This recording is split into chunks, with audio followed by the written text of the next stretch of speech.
Bienvenidas, bienvenidos, bienvenides, bienvenidos al programa número 13 de Nosotras que nos queremos tanto. Seguimos acá desde el confinamiento resistiendo y dando los debates que nos interesan, con invitados espectaculares. Primero las presento a ellas, mis compañeras Carolina Fernández y Laura Ascurra. Aplausos, por favor, ovaciones, de pie, corazones.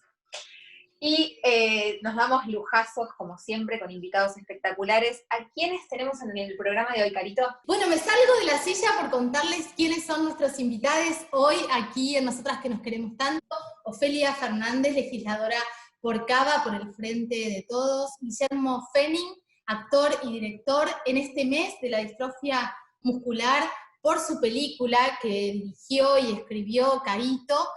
Así que estuvimos hablando de ese tema, y con Mercedes Argudín, que es militante feminista afrochilena, antirracista, impresionante, todo lo que estamos aprendiendo en este programa. Sí, es espectacular. Escuchame una cosa, para quienes no nos están mirando, hoy estamos de flores porque llegó la primavera, a pesar de que a veces el termómetro no termina de darse cuenta, pero llegó la primavera, y la compañera Carolina Fernández tiene puesto un collar muy precioso.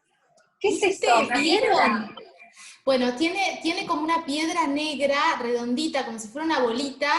Es un collar precioso de M&M Billutería, que lo hace María José Goroso y Martina Goroso, dos mujeres luchonas, si las hay, valientes, hermosas y sororas, muy sororas, militantes, que están haciendo estos collares preciosos. Busquen M&M Billutería en Instagram. Estamos muy chochas de contarles que seguimos con la copita. Magacap nos abraza, nos hace red.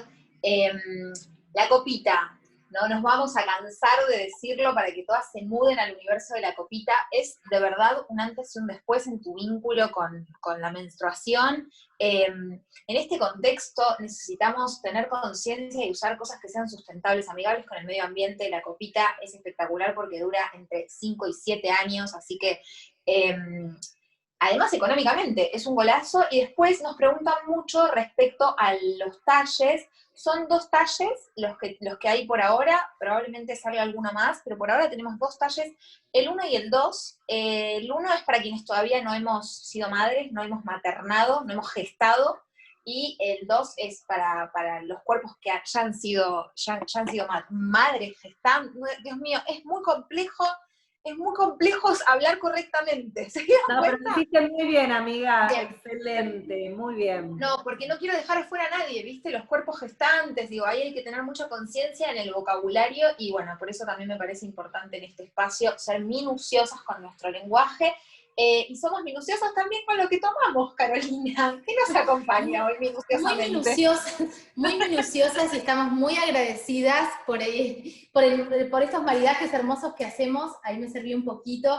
Gracias al Ministerio de Producción de la provincia de Río Negro por este vino, que es el que te gusta, Telmi, es el varietal íntimo varietal, riquísimo, como frutado, bueno, espectacular, de aquí de la bodega de Río Negro de Humberto Canale, por supuesto. Y tengo unas nueces espectaculares de aquí, de Idevi, del Valle Inferior, que es, no cociné, chicas, es esto. No, nunca, imagínate, cuando le toca Pero el maridaje, sabemos que va a poner 3 nueces, un queso, y hoy ni queso puso. Uy, ni queso, pero soy genuina, no les estoy metiendo el perro como el tema de la panadería, ¿vieron? Fui como más honesta, ¿no? ¿Hacemos un chin-chin? Claro que sí. Salute por este espacio que seguimos construyendo. Bravas. Y en esta semana nos parece, bueno, tenemos muchos temas, por eso tenemos esta agenda de invitades, porque estamos muy cerca del 28, y otra de las cosas que se nos cruzan en nuestra agenda y que nos parecen de vital importancia es el 25, el viernes 25, va a ser la huelga internacional, la huelga global por el clima. Y Laurita nos va a hablar de eso, que este es su tema. Saben que tiene la bandera de lo ecosustentable y de cuidar este planeta puesta, y aprendemos muchísimo de Ascurra. Es que es muy importante, compañeras. Me parece que esto ya es un grito global, ¿no? Un poco este 25 de septiembre se expresó a partir de hace 2 años atrás, cuando sale a la luz la militancia de Greta Thunberg, una joven estudiante de Suecia, que unos días antes de lo cuento esto brevemente porque es lindo y para saber por qué, cómo empiezan los procesos en realidad a construirse, ¿no? Y Greta en realidad se planta frente al Parlamento sueco con sus 17 años, muy jovencita, días antes de las elecciones, porque en ese momento había una ola de calor muy, muy, muy fuerte y donde claramente no estaban dando respuesta de parte de los líderes políticos, y estamos hablando de un país además del primer mundo, ¿no? O sea, no estamos hablando de otras realidades que vivimos en otros países. Lo interesante de esto, que lo traigo a 2020, en este momento de COVID, en este momento en el que no podemos salir a las calles a manifestarnos, no obstante, para este 25 de septiembre hay muchísimos países que sí van a salir a las calles, tomando las precauciones pertinentes, y otros tantos también vamos a seguir haciendo acciones virtuales. Recientemente, el 5º informe de Perspectiva Mundial sobre la biodiversidad biológica, que salió recientemente el 15 de septiembre de este año, plantea lo siguiente: no se cumplieron ninguno de los 20 objetivos de diversidad biológico propuestos en el 2010, y sigue la degradación medioambiental aumentando el riesgo de futuras pandemias. Esto quiere decir que ya sabemos con qué cartas estamos jugando, qué son las cosas que tenemos que hacer, y cómo los líderes mundiales son los que tienen que verdaderamente poner y hacer políticas en base a que no podemos seguir viviendo de la manera que estamos viviendo, no podemos seguir cultivando con agrotóxicos, no podemos seguir prendiendo fuego en nuestros bosques nativos, porque nos vamos a quedar sin oxígeno. Digo, la urgencia no es de acá a 50 años, la urgencia es de acá a 10 años, en donde realmente podríamos empezar a ver un panorama muy apocalíptico. Entonces, el momento de accionar es ahora. La huelga que se va a realizar el 25 de septiembre, este viernes, es un poco también para seguir despertando conciencia. No nos olvidemos que esta misma huelga el año pasado movilizó a 7 millones de personas a lo largo y ancho del mundo, que puede ser poco, pero digo, o sea, los estudiantes que son el futuro, la gente joven que está planteando esta urgente necesidad, es porque realmente ya no queda tiempo. Entonces, no es algo que estamos machacando porque está de moda, o sea, es importante porque es urgente, porque esto abarca todo lo que tiene que ver con la vida en nuestro planeta y con las futuras situaciones sociales para nosotros los seres humanos. Entonces, si esta pandemia que llega en este 2020 inesperadamente, y no tanto, porque las prácticas de muchos espacios hacen que suceda la zoonosis, como ha pasado con este caso del COVID y con otros tantos que también hemos visto en el pasado. Entonces, es ahora, la situación de accionar es ahora, quieras verlo o no, seas un negacionista o no, digo, hoy es el momento en que nos planteamos globalmente para decir, esto no puede seguir así.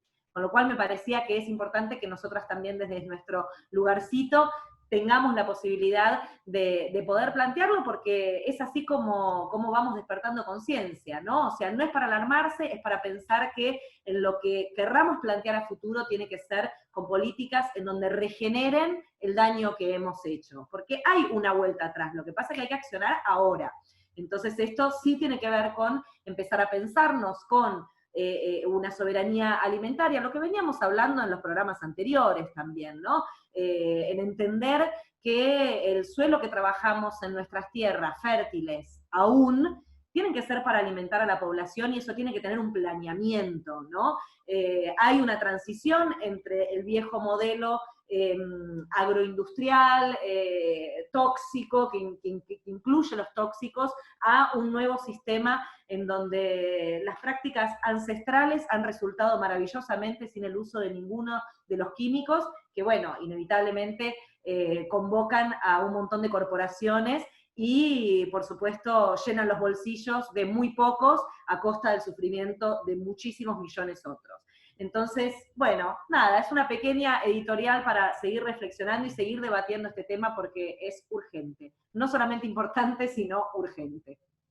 Es impresionante, ¿no? Cómo todavía cuesta que se entienda, se lo estigmatiza, esta lucha se la estigmatiza como si fuese una cosa de unos pocos, cuando todas las luchas necesitan de este mundo para ser sustentables. Sin este mundo, el resto de las luchas no sirven de nada.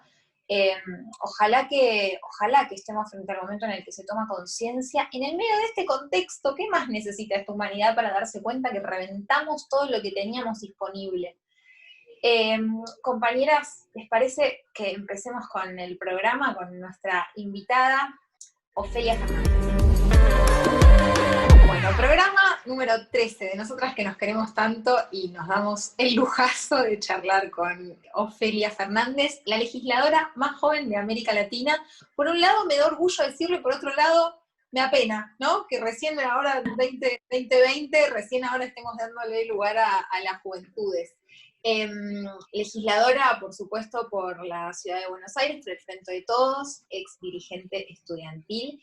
Ofe, te cuento que nosotras arrancamos el programa con las entrevistas, con un textual de nuestros entrevistades, y yo elegí este tuyo, que dice: hay disputas que las podemos terminar ganando nosotras. Lo esencial para eso es asumir esa disputa. Me parece que está bueno que arranquemos hablando de algo que te achacan mucho, incluso muchas veces las propias compañeras, que es como esta cosa de Ofelia negoció con Mayán, Ofelia está con Grabois, que es amigo del Papa. En vez de nosotras mismas la posibilidad de pensarlo a la inversa. Che, Mayán se tuvo que mirar a Ofelia, Grabois se tuvo que mirar a Ofelia. No como esta cosa que pasa muchas veces y que me parece que es interesante que podamos arrancar planteándolo desde ahí. O sea, vos sos mujer, joven, y metiéndote en un espacio históricamente de hombres, dinosaurios, si se puede decir. Sí, en muchos casos sí. Sí, la verdad, yo desde el principio, sobre todo me pasó con lo de Juan, que era muy difícil asumir como la búsqueda de representación de una mujer. Igual no dije ni hola, nada, pero porque nos saludamos antes, pero bueno, vamos a tener de cuenta que tuve muy buenos modales. No, pero digo, lo que pasa es que para procesar las dirigencias de compañeras, siempre automáticamente se las procesa en sumisión al varón que las acompaña, incluso a veces desde los propios feminismos, lo cual es un problema para ganar esa representación, ¿no? Y creo que, digo, teniendo en cuenta además la empatía particular que se está grabando, ¿no? La violencia que se está elevando hacia las compañeras particularmente, dentro de los espacios políticos, creo que es un error grande de algunas feministas, pensar que las diferencias programáticas o ideológicas tienen que llevarnos a reproducir las mismas lógicas, ¿no? De interpretación de las referencias de mujeres que siempre, ¿no? Cuando en realidad, digo, la gracia estaría en que si tenemos diferencias entre feministas, las discutamos entre nosotras, no que se asuma y se quiera discutir con el varón que nos acompaña, ¿no? Porque a mí casi todos los reproches que me hacen desde esos lugares son a cosas que no digo ni hago yo, ¿no? Lo cual creo que degrada la capacidad de debate político dentro del propio movimiento feminista. Porque en definitiva, ¿quién va a ir ganando en esa pulseada? Todavía no lo sabemos, pero a priori las cosas que yo voy viendo es que vamos ganando nosotras. Ofe, vos sos de las figuras dentro de la política que más violencia sufre, en esto que estamos también tratando de explicar e instalar el concepto de violencia política. ¿A qué crees que se debe? Hay muchos factores en simultáneo, ¿no? Pero yo creo que como por definición la violencia política, como es el fenómeno que viene a corrernos de ese escenario, en mi caso tiene que ver con que soy además de mujer, soy muy joven, ¿no? Porque tengo 20 años, entonces parece más fácil de hacerlo, y se estresan bastante, pero además es el espacio político al que pertenezco, ¿no? Me parece que es la conjugación de los tres elementos. No solamente por el Frente de Todos en sí, también digo por el hecho de haber elegido la disputa institucional, que marca también una diferencia, pero lo esencial tiene que ver con ser una piba de 20 años, ¿no? y que tiene voz, que tiene una... Molesta que tengo representación no solamente institucional, tengo una representación política, ¿no? Tengo un sujeto que me respalda, porque en definitiva lo que yo siempre pienso es que no gastarían tanta energía y tanto tiempo si les molestase mi persona individualmente, digo, de verdad no invertirían tanto odio, porque no es tanto el peligro si me mirás individualmente. Lo que ellos sí analizan es que el potencial transformador del sujeto al que represento Digo, el potencial que tiene, que ahora un montón de pibas se vean espejadas en lo que yo hago y quieran hacer algo parecido, es en donde ellos en realidad están atacando.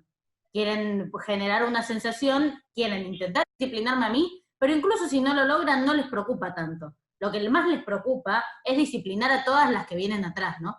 Y creo que ahí hay algo importante como a remarcar, que a mí me sirve para no tomármelo tan a pecho, como decir, bueno, no esta crecida de la violencia no marca una debilidad nuestra, sino un potencial precisamente.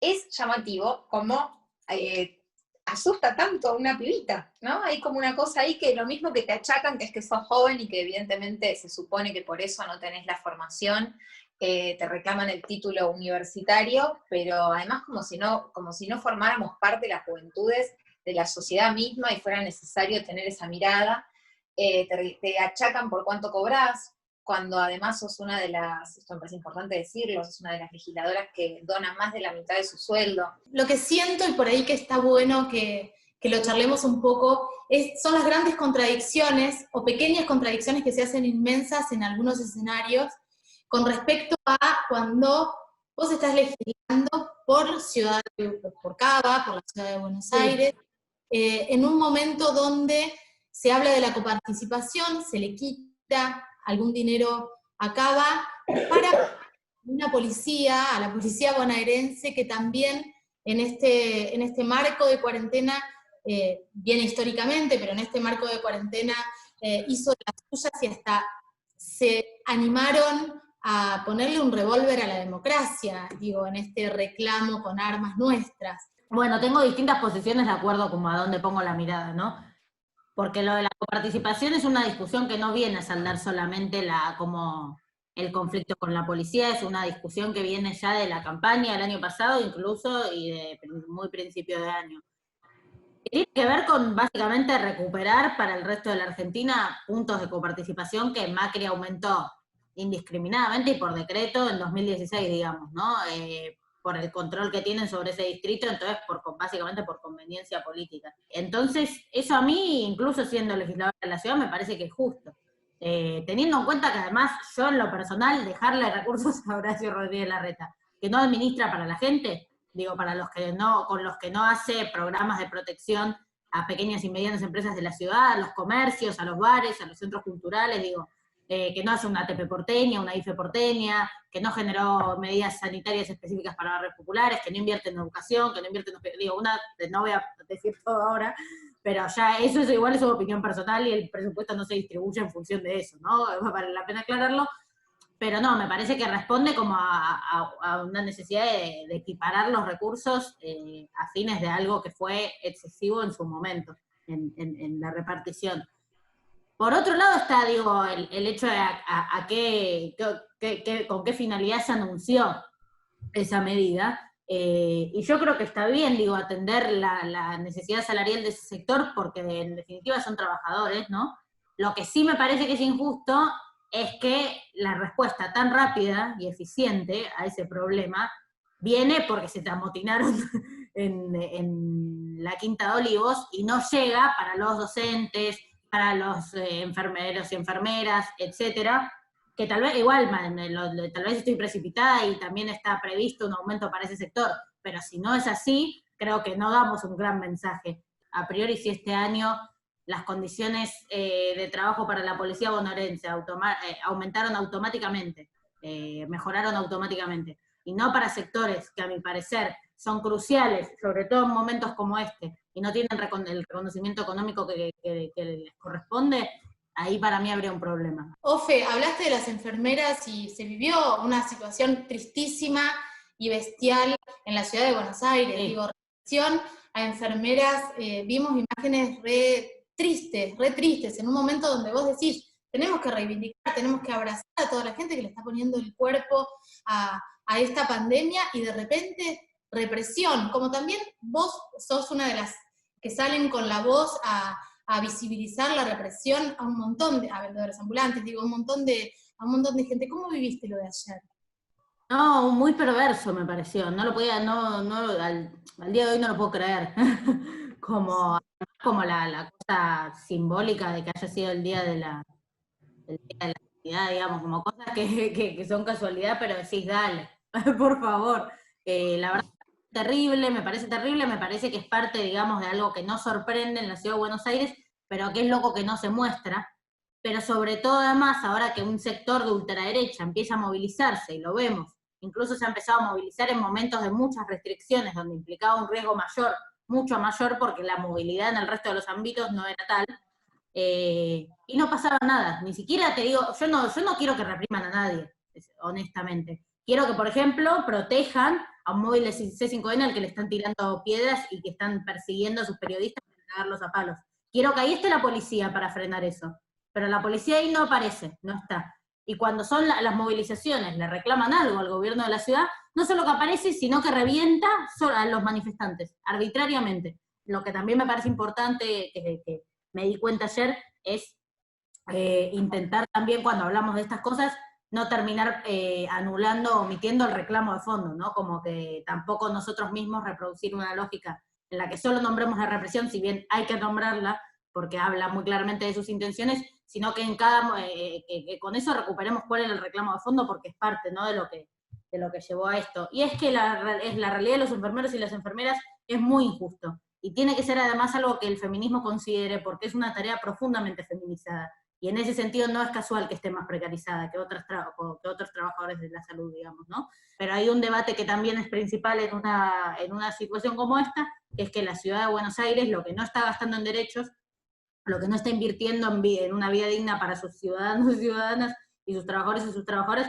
lo está gastando en pauta publicitaria y blindaje, porque lo que pasa en los medios de comunicación cuando se dan eventos como este es miserable, no habla nadie. Tu generación en este momento está militando fuertemente en varios aspectos y globalmente, bueno, el viernes tenemos la huelga global, ¿no?, por el clima, esto que instaló una piba como vos, salvando las enormes distancias, ¿no?, Greta, digo, sí. Y puso en pie de debate, no están haciendo las cosas que prometieron hacer. ¿Cómo vos instalás este debate con gente de otra generación que son los políticos que te rodean? ¿Hay posibilidad de que vos puedas hacer un puente para que ellos despierten y sean conscientes de lo que está pasando para salir de su negacionismo? Está buenísima la pregunta, cómo está encarada. A mí yo tengo además dos funciones distintas en relación a la causa ambiental. Casi todas las causas tengo dos funciones distintas, porque tengo una jurisdicción particular, ¿no? Y en una me toca legislar, digamos, ¿no? Soy funcionaria y tengo la capacidad de articular propuestas en relación a las demandas, y en otro no, básicamente. Cuando no se trata de la Ciudad de Buenos Aires, de hecho a la gente le cuesta entender este concepto, de que en algunas cosas seré una militante, ¿no? Y cuando hago una denuncia, hago una evocación, de una reivindicación particular, me dicen, sos legisladora, ¿para qué estás? Bueno, soy legisladora de la Ciudad de Buenos Aires. Me encantaría poder en la Ciudad de Buenos Aires definir la ley de humedales para todo el país, no puedo. El rol que estoy intentando jugar es ese, el de convocar a nuestro campo, en el espacio nacional y popular, a la idea de que justicia social tiene que ser justicia ambiental, y que eso tiene que implicar la ley de humedales, la ley de bosques, como primeros pasos, no firmar el acuerdo porcino con China como otro paso, pero también tenemos que nombrar y empezar a pensar políticas estructurales que jerarquicen la mirada ambiental para generar un sistema productivo, no que no produzca. El ambientalismo no pide que no haya producción, ese es el mito para desprestigiar a los movimientos ambientales, sino que pide, no es que es conservación sin producción y que la especie, no sé, pase lo que pase, sino que es que la producción considere límites ecológicos. Hay una lucha feminista que también tiene que ver con este ecocidio que estamos viviendo y que estamos presenciando. Entonces no se nos aleja a nosotras como militantes feministas entender que los que manejan estas corporaciones y los que están promoviendo los agrotóxicos y desprestigiando la agroecología, siguen siendo los mismos señores que no solamente quieren tener el dominio de nuestros cuerpos, sino también de nuestros suelos. Entonces, y las que pagan, sí. Las que pagan el precio son mujeres además, porque conocemos del fenómeno material, no objetivo, de la feminización de la pobreza.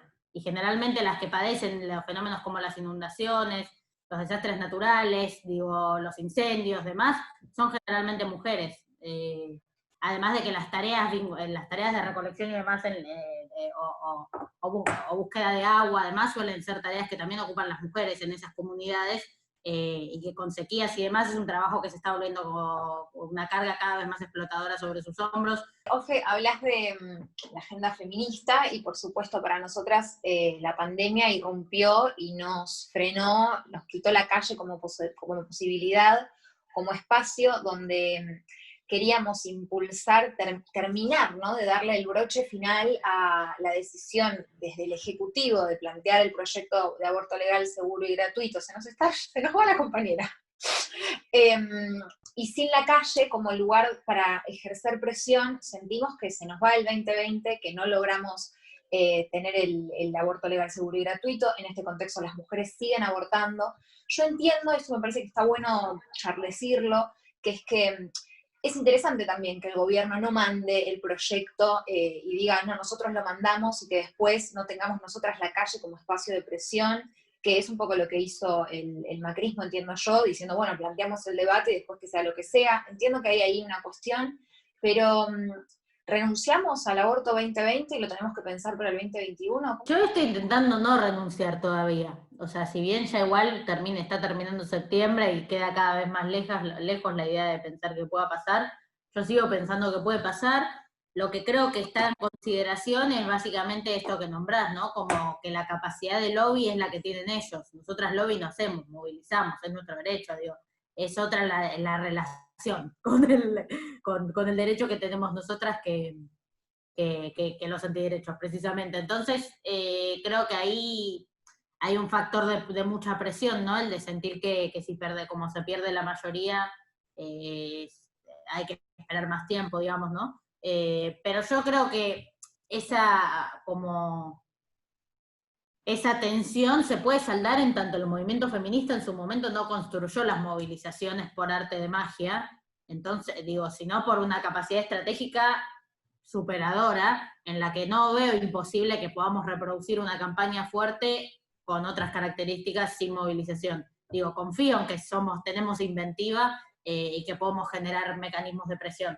Pero bueno, sí, es obvio que hay que mirar los números, ¿no? Porque queremos ganar el derecho, pero también sabemos que es mejor que temprano y tarde no es lo mismo cuando la temática se aborda desde la salud pública. Entonces, ahí hay muchas tensiones juntas. Yo creo que tiene que pasar este año. Lo que sí confío es que lo que están intentando hacer, o al menos lo que yo sé, es que igual salió como, creo que esta semana salió en varias notas demás, que es que, bueno, desde el gobierno hay voluntades, ¿no? Sobre todo desde el Ministerio de Salud y la Secretaria Legal y Técnica, Vilma Ibarra, para poder generar las condiciones y aprobarlo, pero eso implica como generar y construir un diálogo tenaz con gente que tiene mucha resistencia para ganar efectivamente esos votos. Mil gracias, Sofe, por hacerte un ratito y charlar con nosotras. No hay de qué. Gracias a ustedes por la invitación y por estar haciendo este grandioso programa. Nuestro espacio de resistencia. Tal cual. Si no, pues estamos resumidas en titulares espantosos que no grafican para nada lo que queremos decir de la realidad. Tal cual, y de debates también, ¿no? Porque si no vamos a estar pudiendo movilizarnos, al menos tenemos que tener en claro por qué lo haremos cuando volvamos. Así que estas cosas están buenísimas. Exactamente, esa es la construcción. Gracias, hermosa. Gracias. No, a ustedes.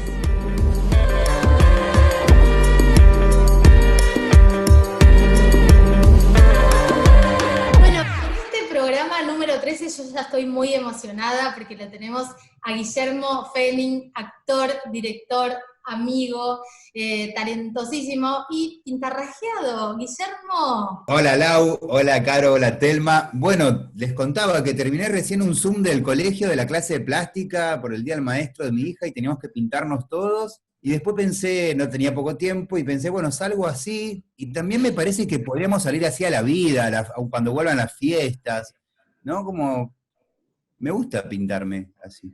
Claro, y te queda muy bien. Guille, nosotros arrancamos siempre el programa con un textual. Y tu textual tiene que ver con tu rol también de director, ¿no? Pienso mis películas como director desde un realismo afectivo. En una familia están todas las historias, no hay nada que inventar, solo contarlas. Y a partir de ahí, me parece que está buenísimo en el marco de el Día Internacional por la Distrofia Muscular. Ahora nos vas a explicar bien de qué se trata, que nos cuentes cómo empezaste a pensar y cuándo empezaste a pensar, contar la historia de Caíto, tu hermano, y cómo surge y cómo llegás a la película, la docuficción. Bueno, allá por el 2004, yo estaba haciendo, 2004, sí, estaba haciendo un programa en Telefe que se llamó El Deseo, que era con Natalia Oreiro, y en principio me vendieron que yo iba a ser el partener de Natalia, todo, entrené con Nati un montón, todo era de circo, hicimos acrobacias, todo, y después los productores me fueron bajando, entonces iba a grabar y tenía mucho tiempo libre, o sea, eran los tiempos de antes donde estabas 12 horas en el canal, era allá en Martínez, entonces me aburría muchísimo, y en el porque grababa pocas escenas, y grababa, no sé, una a la mañana y otra a la tarde, entonces me tenía que quedar allá. Entonces en el camarín empecé a pensar en la idea de un cortometraje. Y justo había surgido el concurso Georges Méliès, y que tenías que hacer un cortometraje de 10 minutos, pero era temático, y el tema era el deseo. Entonces yo le pregunté a Caíto qué deseaba hacer, que quizás hacía mucho tiempo que no lo podía hacer, y me dijo volver a amacarme. Entonces, bueno, digo, el corto va a ser eso, voy, lo llevo a una plaza y lo amaco. El corto ganó el concurso Georges Méliès, y el concurso era, el premio era ir a Toulouse, al Festival de Toulouse.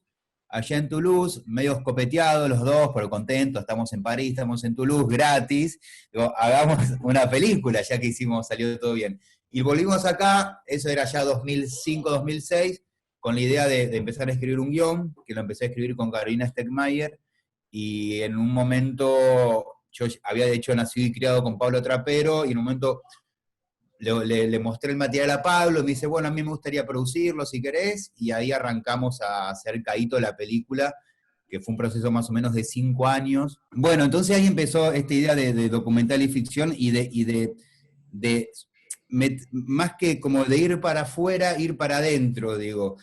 Después, no es que yo cuento las cosas tal cual son, porque las ficcionalizo, digo. Bueno, claro, yo conozco a Caíto, la película me pareció extraordinaria. Conozco además también en profundidad lo que implica una enfermedad rara como es la distrofia muscular, sí, ¿no? En septiembre se ayuda a visibilizar específicamente la distrofia muscular de Duchenne y la de Becker. Sí. Porque el día es el 7 de septiembre, pero durante sí, todo el mes es, bueno, sí, interesante poder charlar, comunicar, y bueno, ¿y qué pasa con esto también de los diagnósticos de estas enfermedades extrañas, ¿no? O sea, estoy sí, pensando en cómo fue el proceso de Caíto cuando se enteraron, porque no solamente afecta sí, a la persona, sino a toda la familia. Toda la familia. Sí, mirá, Lau, está buenísima la pregunta, y es una respuesta que fue cambiando con los años. Imagínense que cuando nos enteramos nosotros, ya hace 33 años, o sea, Caíto tenía 7 años, estamos hablando del año 87, 88, que empezamos a notar, él lo cuenta en la película, fuimos de vacaciones a Mar del Plata, y a él le costaba subir a los colectivos. En Marco Juárez nunca subíamos a un colectivo, pero un pueblo, y ahí empezamos a darnos cuenta de que subir escaleras era como algo complicado. Bueno, fuimos a Rosario, a él lo diagnosticaron, antes las distrofias musculares era solamente Duchenne o Becker. Después ese abanico de distrofias se fue ampliando una vez que se abre el genoma, que se puede investigar el genoma humano, que la Iglesia Católica tardó tanto tiempo en abrirlo, y recién en el 2001 se pudo empezar a investigar. Ahí aparecieron como, no sé, más de 20 distrofias. Entonces, para dar con la de Caíto fue un proceso, mira, desde el 2001 al 2015, más o menos. Fue un proceso casi de 12 años de decir, bueno, a ver, no, tiene esta, no, puede ser que tenga esta. Entonces pasamos por una miopatía mitocondrial hasta llegar ahora a una distrofia de cintura de grado 2, tiene un nombre específico que ahora yo no me lo acuerdo bien, que Caíto sabe toda la perfección eso. Entonces, es un caso único en Argentina, y hay 3 casos en Sudamérica, hay 2 en Brasil y 1 en Argentina. Hoy en día, lo más importante es llegar a un diagnóstico temprano. Hoy en día, ya a los 3 o 4 años, te podés dar cuenta si ves alguna manera de caminar o en la marcha quizás con caminar en punta de pie o con la espalda muy, muy doblada, son algunos síntomas que te pueden dar cuenta de que puede haber algún tipo de distrofia. Cuanto más, si bien todavía no hay una cura, digo todavía porque hay muchos ensayos y protocolos, inclusive están ahora probando para Duchenne. Duchenne es la distrofia más maligna, más agresiva. Están probando con muy buenos resultados en niños ya. Entonces se cree que de acá a 5 años un poco va a haber algún tratamiento paliativo para mejorar la calidad o para curar muchas de las distrofias.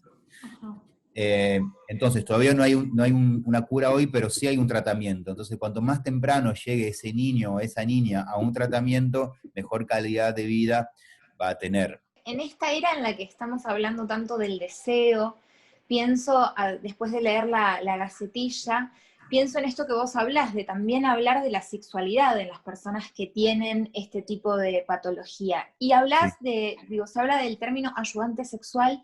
Contanos, explicanos, me parece que es fundamental que podamos entender a la persona en su totalidad, ¿no? No escindirla de todas estas cosas y sobre todo del deseo. Mirá, nosotros, es algo a mí y a Caíto que nos interesa bastante. Primero me empezó a interesar a mí y Caíto ahora se prendió muchísimo.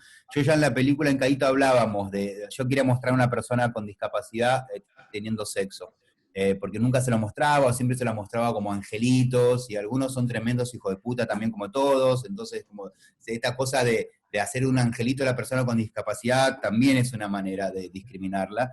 Entonces quería mostrar eso. Y después empezamos a hablar con Caíto a través de experiencias de él o experiencias que él me fue contando de otras personas sobre qué pasa con la sexualidad en una persona con discapacidad o con diversidad funcional. Diversidad funcional es un término que se está usando mucho ahora afuera, más que nada, ya no se habla con personas con discapacidad, ni mucho menos decir tengo un hijo especial o una persona especial, porque especiales son Superman que pueden volar, o sea, no hay que tenerle primero miedo a la palabra discapacidad y después, si podemos dar un paso más, es diversidad funcional el término apropiado, que ahí entran todos, entra la persona que se tiene que tomar una pastilla porque le da fobia ir a trabajar o ir a caminar, o las avenidas, o las arañas, o sea, todos somos diversos de alguna manera funcionalmente. Imagínense que hay personas que no se pueden masturbar, por ejemplo, porque no pueden mover las manos, o sea, no pueden autopercibirse, no pueden autoconocer su cuerpo.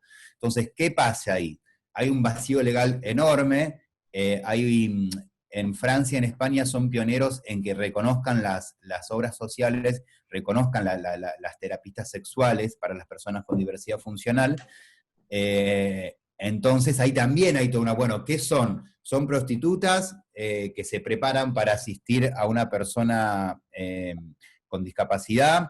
Está todo el tema de la trata también en el medio, entonces hay que reconocer, ver de qué manera se reconoce, eso están tratando en España, hay reuniones y hay cosas muy interesantes en internet donde se debate, donde hay prostitutas, putas, dando su testimonio, personas con diferentes discapacidades, y un poco lo que queremos hacer con esta serie es eso, poner en el tema, en el tapete, este tema, y nos encantaría que sea como una punta de lanza para tratar el tema de que se reconozcan las terapias sexuales para personas con discapacidad en las obras sociales. Ponerlo en palabras, ya nombrarlo, y que podamos empezar a reparar y a repensarlo es un montón. Sí. No pensamos, sí. Somos tan individualistas que no lo pensamos. Sí. No, claro, y hay millones de historias, por ejemplo, hay muchas mamás que son muy sobreprotectoras de sus hijos y no le permiten a sus hijos esto, entonces me cuentan algunas chicas que trabajan de esto, y chicos, que de repente es ir a tomar un café con la mamá al lado y agarrarle la mano, y eso es un montón para esa persona, y para desde eso a todo. Pero hablemos un poco de Alice, porque empezaste con Caíto, empezaste con uno de los recorridos, y ahora hablar de tu vieja, ¿no? Sí. Bueno, Alice va a ser una película que va a protagonizarla Cecilia Roth, que Ceci está súper encantada con el proyecto. Venimos hace como 5 años escribiendo, tenemos un guión bastante avanzado, muy corregido, estamos avanzando con el INCA, con la ley de mecenazgo del gobierno de la ciudad, que también es muy importante decirlo, que es la única línea casi que hay ahora de créditos para el cine. Bueno, venimos avanzando mucho en pandemia, buscando la financiación, ganamos el Festival de Málaga en proyectos para desarrollo, así que estamos súper enganchados.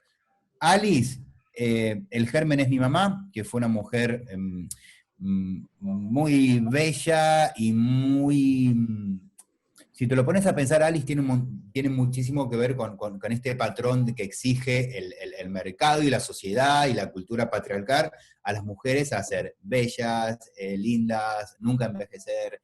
Tiene mucho que ver con eso, y mi mamá fue un poco víctima de eso, más allá de otras cosas que también quizás ella tenía, mezclado con lo de mi hermano, mezclado con que se separó a los 50 años y de repente tuvo que empezar una vida nueva, y la empezó acá en Buenos Aires. Entonces retrata un poco el momento donde mi mamá llega a Buenos Aires, se encuentra sola, trabajando como médica, y empieza con estos, hacerse retoques que en ese momento no había el conocimiento que hay ahora sobre los retoques. Estamos hablando del año 2002, 2001, y mi mamá era bastante intrépida y se los hacía ella, porque ella era médica, dermatóloga, y había hecho cursos de estética, entonces era autosuficiente supuestamente, hasta que en un momento se puso metacrilato en la cara. Entonces, la película tiene dos argumentos. Una es la historia de Alicia y su hijo Guillermo en toda esta situación de adicción, y su hijo tratándola de frenar en eso, tratando de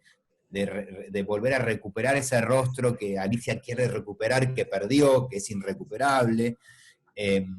Vida cotidiana, ella trabajando, hay momentos que la pasan muy bien, también ella defendiendo su postura, bueno, como esta es mi cara, esta soy yo no miro a nadie, no me meto en la vida de nadie, así quiero ser. Hay como un momento que también tiene de eso. Y esa línea argumental, que es en el pasado, hace 15 años, se mezcla con otra línea, que es en el presente, donde Cecilia Roth, o una actriz, llega al pueblo de mi mamá para investigar a esa persona que va a interpretar, que en realidad la está interpretando ya en la película 15 años antes. Guille es una de las personas más resilientes que conozco, pero además una de las personas más generosas que conocí en la vida, así que para mí es un honor tenerte acá, Guille. Bueno, lo mismo pienso de vos, Caro. Lo mismo. Che, Lau, te veo todas las noches en Go, que mi hija mira Go. Como la señora directora Mercedes Taylor. Sí, me mata. Gracias. Bueno, saludos a las tres, son 3 mujeres hermosas y admirables las 3. Gracias, Guille. Mil gracias. Un beso. Gracias por hacerte el ratito, beso enorme. Bueno, aquí estamos dando inicio a nuestra primera visita internacional, chicas. Estoy muy contenta por eso. Nosotras que nos queremos tanto, atraviesa las fronteras en vísperas de este 28 de septiembre, en este grito global por el aborto legal, seguro y gratuito, y invitamos para esta fecha una luchadora hermosa, Mercedes Arobudín. Ella es afrofeminista, afrochilena y antirracista, activista en la colectiva Negrocéntriques y en la red de mujeres afrodiaspóricas. Es cantante, compositora, también ambientalista. Bueno, ¿qué más decir que gracias, enorme mujer que te tenemos en nuestro programa hoy día? Muchas gracias. Hola, gracias a todas por la presentación, por la invitación también, un gusto. Siempre empezamos con un textual de nuestros invitados que leímos, que encontramos en el camino de la investigación profunda para esta entrevista, y encontré algo que me pareció muy, muy interesante en base a lo que te preguntaron cuando viniste al encuentro en La Plata el año pasado, ¿no? Y dijiste lo siguiente: luchamos por la reparación histórica y económica que dejó la esclavitud y que sigue siendo una forma de empobrecimiento estructural. A nivel colectivo en Chile comenzó con la pelea que empezaron a dar las mujeres afrochilenas del norte del país, afroariqueñas, de la región de Arica, a que se autorreconocen como afrochilenas de Arica. y llevan una lucha que es hace más de 40 años, luchando por el reconocimiento estatal de que son una población afrochilena que existe. Y es recién el año 2018, si no me equivoco, que recién el Estado de Chile reconoce que existe población afrochilena en el país mediante la ley de reconocimiento del pueblo tribal.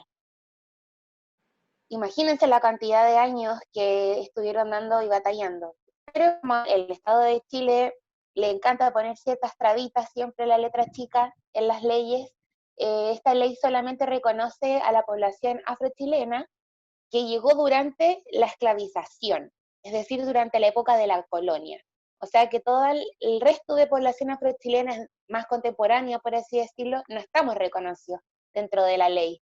Por ejemplo, yo no estoy reconocida dentro de la ley. Entonces, ese es un temazo. Así todo, esta ley es una gran puerta que se nos abre, ¿no? Porque en el fondo es el Estado, un Estado que siempre nos ha hecho creer que Chile es país hegemónico, de blancos, está diciendo, aquí llegó esclavización negra. Entonces, igual es un aporte histórico sumamente importante a la historicidad.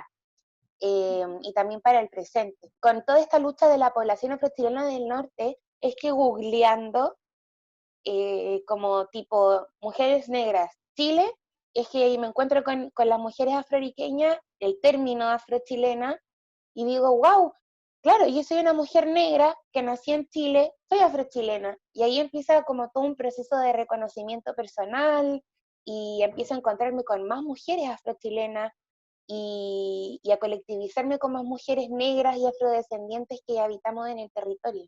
Ya estamos en el siglo XXI, digo, inclusive ya, bueno, sabiendo que Chile fue uno de los primeros países latinoamericanos en promulgar la ley de vientres en 1811, con la enorme cantidad de esclavitud que tenía, aún así, bueno, siguen habiendo un montón de situaciones de discriminación, ¿no es cierto?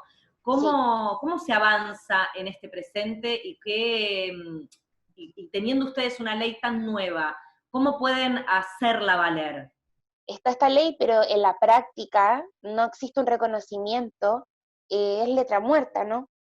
Entonces, en la misma ley dice que el Estado debe promulgar y promover mediante la educación este reconocimiento de la población afrochilena, pero el Estado no hace, el Estado de Chile es un Estado subsidiario, entonces así lo es con todo lo subsidia, y no se hace cargo tampoco de esta ley, del deber como Estado de promover y promulgar la difusión de que existimos como población afrochilena, y también pasan por no tomar esa responsabilidad, es que las organizaciones civiles y territoriales debemos hacer la organización de base, ¿no? Y tener que decir, ok, organicémonos, autogestionemos, levantemos data nosotras, hagamos trabajo mapeo geográfico nosotras, eh, por ejemplo, no existe data de cuántas mujeres que han abortado en clandestinidad son mujeres afrochilenas, por ejemplo, no existe esa data. Qué placer tenerte acá, bienvenida a este lado de la cordillera, que no es más que un límite geográfico, porque con esto del feminismo la red se amplía y está buenísimo poder mostrar. Y en este sentido, preguntarte cómo está hoy la lucha por el aborto legal en Chile. Las chicas el año pasado fueron a acompañar la marcha. Nosotras acá estamos luchando para que se trate el proyecto de ley aquí en Argentina. ¿Cómo está en Chile? Aquí en Chile estamos muy atrasadas todavía. Como les contaba, este Estado no se preocupa de las mujeres inclusive, que fue un notición bajísimo.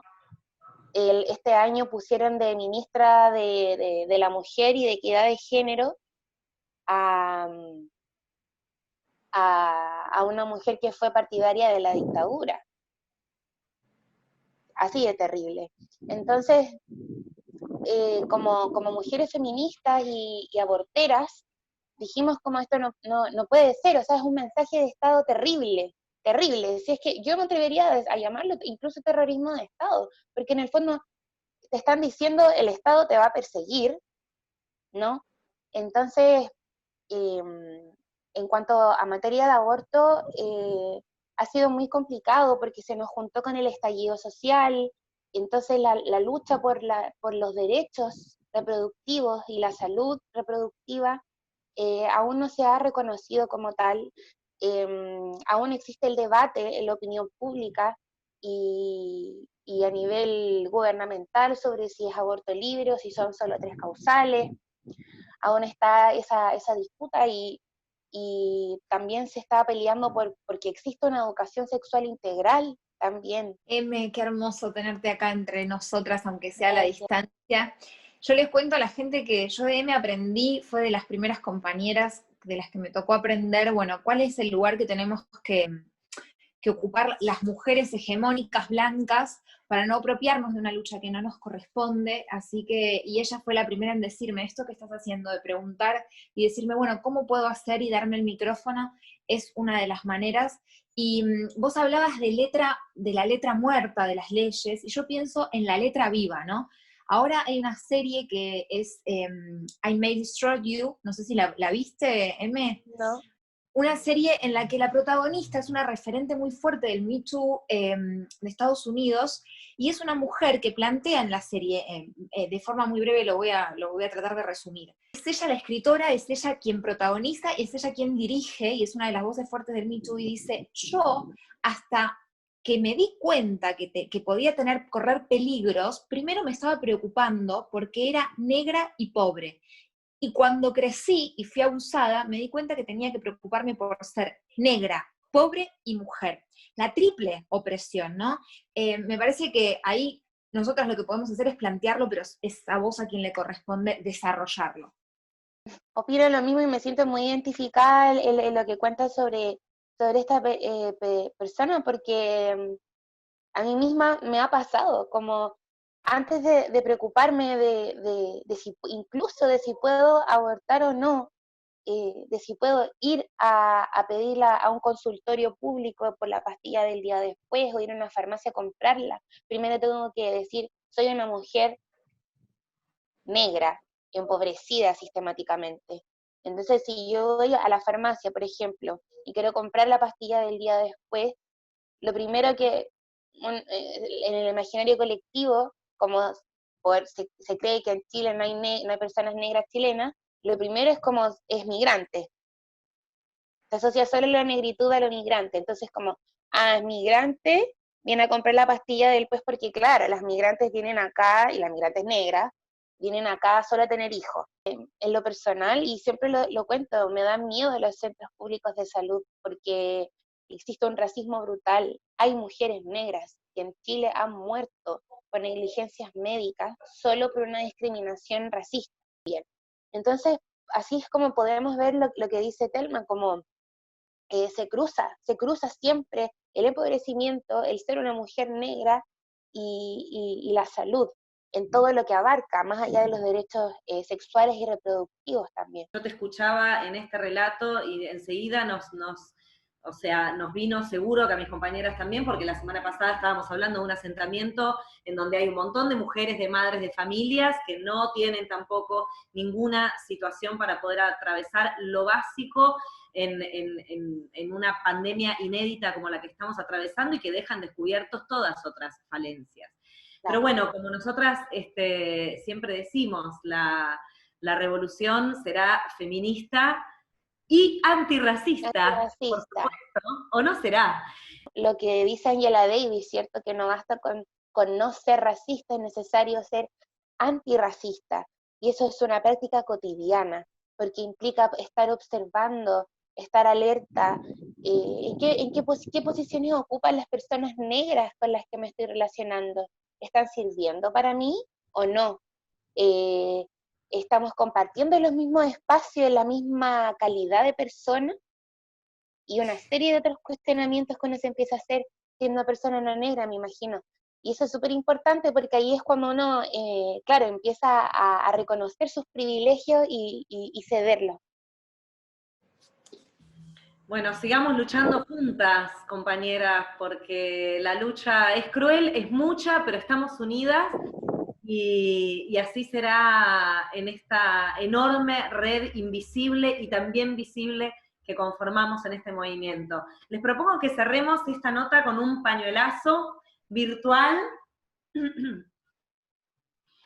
agradeciendo mucho a M, estoy muy emocionada por esta nota, y bueno, que sea ley y que también tengamos la lucidez de poder entender que necesitamos crear un mundo más justo y equitativo. Somos todos seres humanos.